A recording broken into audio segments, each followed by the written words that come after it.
How to download and install Fiverr on PC plus Connect Mobile. Hey everybody, welcome back to our channel. In today's video, we are going to learn how we can connect Fiverr on PC and also connect our mobile and download it. So without any delay, let's just jump right into the video. For that, you can directly head over to a browser, your preferred browser, and simply go ahead and download it for your Windows. Once you've downloaded it for Windows, you can find this download option for Windows. You can just go ahead and click on it. Once it is downloaded, it will be available on your desktop screen. So once it is available, you can just go ahead and open it up on your screen. And when you open it up, it will directly appear with a QR code on your screen.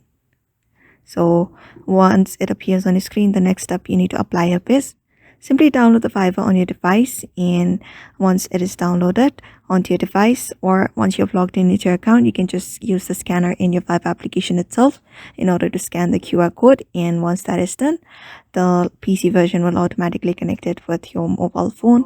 So that is how you do it. So I hope this video was helpful to you, and thank you for watching this video.